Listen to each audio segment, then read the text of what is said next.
시와호 훼손 시신 사건을 수사하는 경찰이 시신 일부를 추가로 발견해 조사한 결과 앞서 전해드렸듯이 40대 중국 동포로 확인이 됐습니다. 어젯밤에는 머리가 발견됐고요. 오늘 오전에는 손목과 발목을 찾았는데요. 이 지문이 크게 훼손되지 않아서 피해자의 신원을 빨리 확인할 수 있었습니다. 경기 시흥경찰서 수사본부는 오늘 오전 발견된 시신의 손에서 지문을 채취해 확인한 결과 중국 동포 42살 한모 씨로 확인됐다고 밝혔는데요. 한 씨는 입국 당시 법무부에 지문을 등록한 것으로 전해졌습니다. 경찰은 일단 국내에 체류하던 한 씨의 남편의 소재를 파악하고 있습니다. 이제 경찰 수사도 급물살을 탈 것으로 보이는데요. 시와호에서 발견된 피해자의 신원을 밝히는 것 사실상 시간 문제였습니다. 시신의 상태가 비교적 양호해 육안으로도 얼굴을 알아볼 수 있는 정도였고 또 결정적으로 지문을 채취할 수 있는 손 부위도 발견이 됐기 때문입니다.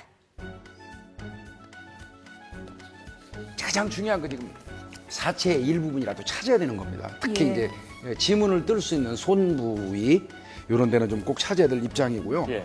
그다음에 일단 이제 경찰 입장에서는 그거를 뭐 수색은 따로 하고 수사팀은 일단은 그 미귀가자라든지 실종돼서 최근에 저 집에 귀가하지 않고 있는 그 여성으로 추정되기 때문에 여성분들을 일일이 좀 찾아가지고 가족들하고 연계해서 예. 사체에서 나온 DNA하고 네. 지금 가족들이 신고를 했으면 가족들 DNA 채취가 가능하거든요. 네, 이 시와호는 경기도 안산 그리고 시흥 화성에 걸쳐 있는 인공호수로 대규모 습지가 조성되어 있는 곳인데요. 시와호 방조제에서 훼손된 시신이 발견된 것은 이번이 처음이 아닙니다. 과거에도 비슷한 사건이 많이 발생했던 곳인데요. 지난해 3월에도 시와호 인공섬 건설 현장에서도 머리가 없는 남성의 시신이 발견됐습니다.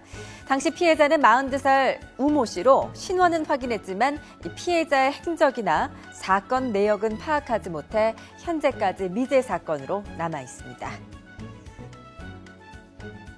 손이 있어가지고 지문을 채취해서 즉시 그 인적 사항을 확인할 수 있었는데 이제 다만 그 당시에 이제 그 목 부위가 없었습니다.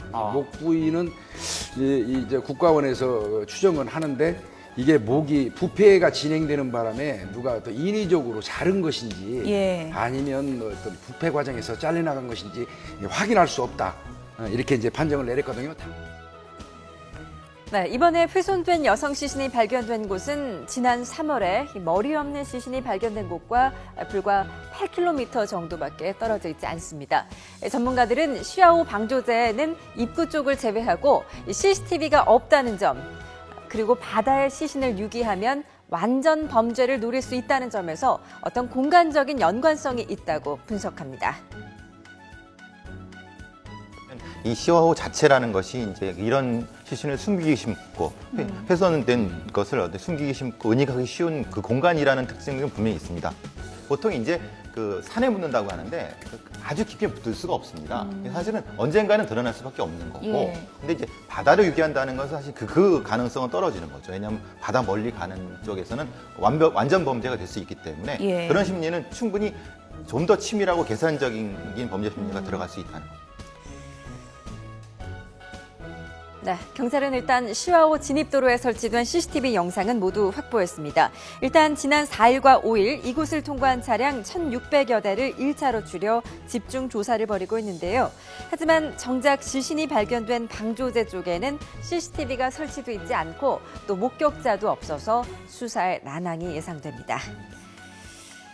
네, 전문가들은 하지만 정확한 피해자의 신원이 나온 만큼 범인을 특정하는데 한결 유연하다고 말을 합니다. 피해자와의 원한 관계나 치정, 또 금전 문제 등이 얽힌 면식범의 수행일 가능성이 높기 때문이죠. 누군가 바다에 시신을 유기해 완전 범죄를 계획했지만 이 세상에 완전 범죄는 없다는 사실, 이번에도 예외는 아닐 겁니다.